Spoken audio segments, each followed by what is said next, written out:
आचार्य महाराज की, मैं तो यही मानता हूँ कि उनकी कृपा से मैं तो इस योग्य था नहीं, मैं अभी भी अपने को इस योग्य नहीं मानता हूँ।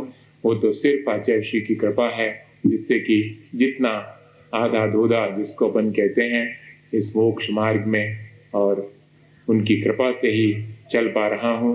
वरना मैं अपने जीवन में कभी इस चीज की कल्पना भी नहीं कर सकता। मैंने इतना जरूर सोचा था यहाँ आने से पहले कि आचार्य श्री के निकट रहूंगा, उनके पास मुझे बहुत अच्छा लगता था। मैं अपने गृहस्थ जीवन में भी हर हफ्ते मुझे शनिवार के इंतजार रहता था, शनिवार को रात में निकलता था और जहाँ भी हैं वहाँ सुबह सुबह पहुँच जाता था, पूरा इतवार उनके चरणों में 10 बजे रात को भैया वृत्ति करके वहाँ से और वापस लौटता था। दूसरे दिन से कॉलेज जाना है तो 6 दिन तक इसलिए मैं बहुत जिम्मेदारी से पढ़ता था कि तब तो मुझे 7वां दिन और आचार्य श्री के चरणों में रहने के लिए मिल जाएगा।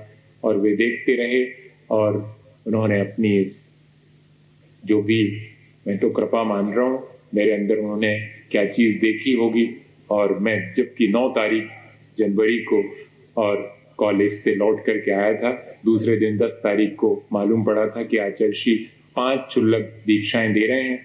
तो मैं उन क्षुल्लक दीक्षाओं को देखने के लिए आचार्य श्री के चरणों में 10 जनवरी के सुबह पहुंचा था और पहुंच करके इतने ही कहा था कि यदि आप थोड़ी सी कृपा करेंगे, मुझे शरण देंगे, तो मुझे बार बार ये अब आपके पास आना जाना, और मैं एक बार ऐसे आ जाऊं कि फिर वापस, बस इतना ही निवेदन किया था। और पता नहीं उन्होंने इस निवेदन में क्या देखा और मेरे से उन्होंने पूछा कि क्या आगे बढ़ोगे।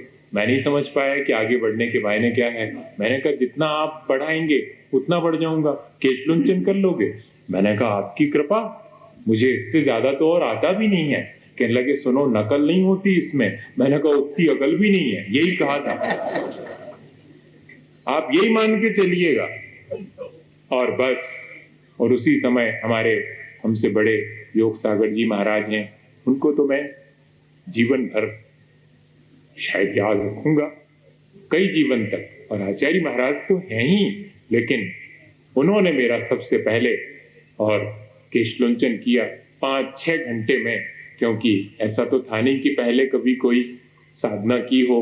5-6 घंटे में और केशलुंचन करके ठीक 12 बजे, और मैं कुल 2 घंटे के लिए ब्रह्मचारी के वेश में रहा। और आचार्य श्री ने कृपा करके उसी दिन मुझे हो रही थी दीक्षाएं और उसी में मैं पहुंच गया था, इसलिए क्षुल्लक दीक्षा दे दी। और 8 महीने के बाद ही और उनकी कृपा से ऐसे ही एलक दीक्षा प्राप्त हो गई और साल 1.5 साल के अंदर और उन्होंने मुझे इस मुनि पद को भी दे करके और मेरे अपने मोक्ष मार्ग को उन्होंने प्रशस्त किया। और जब मैं नैनागिर में दीक्षा लेकर के आया था, तब आपसे बताऊं उन्होंने मुझसे क्या कहा था। मैं जब दीक्षा लेकर के ऊपर आया तो उन्होंने कहा, देखो मैं बाहर से तुम्हें जो दे सकता था मैंने अपने समान बना दिया, क्योंकि मैं भी साधु हूं और अब तुम भी साधु हो गए। बाहर से तो मैं तुम्हें जो कर सकता था मैंने कर दिया, अब अंतरंग के परिणाम जीवन भर तुम्हें संभालना है, उसमें मैं कुछ नहीं कर पाऊंगा। इतनी बड़ी चीज, इतनी बड़ी जिम्मेदारी और इतने सहज रूप से, और उन्होंने आज भी वही सहज रूप से, मैं थोड़ा सा अभी कुंडलपुर में और निवेदन करके गया था कि अभिषेक शुरू हो जाएगा 9 बजे, मैं जल्दी जल्दी से आ जाऊंगा शौच से निवृत्त होकर के और वहीं पहुंच जाऊंगा पहाड़ पे, हाँ जल्दी से आ जाना। और मैं चले गया और मुश्किल से 1 मिनट मुझे देर हुई थी, जलधारा ऊपर से छोड़ी ही गई थी भगवान के चरणों में, वो जलधारा नीचे आ रही थी, उतने में मैं पहुंच गया। मुझे देखते ही साथ हाथ पकड़ के और भीतर बुला करके, जल्दी से कंधों तक ले लो, तुम आई तो गए, देर हो गई, थोड़ी सी देर हुई है लेकिन अभी हुआ अभिषेक, ज्यादा देर नहीं हुई है। अपने हाथ से और मेरे माथे पर उन्होंने वह कंधों तक, मुझे सौभाग्य हमेशा आचार्य श्री की कृपा से प्राप्त होता रहा।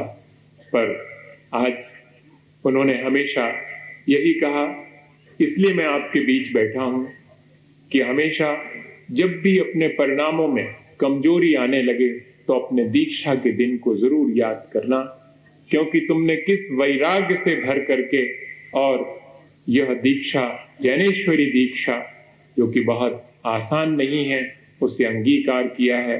खांडे की धार पर चलना है, तलवार की धार पर चलना है। इसमें अगर गिरते हैं तो भी ताली बजती है और पार हो जाते हैं तो भी ताली बजती है। ताली दोनों जगह बजनी है, लेकिन यहाँ ध्यान रखना है कि गिरने पे ताली बजी थी या कि पार हो जाने पे ताली बजी थी।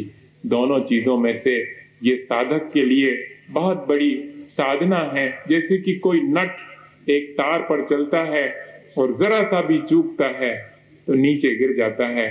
फिर बहुत आसान नहीं है ऊंचाइयों को छूना।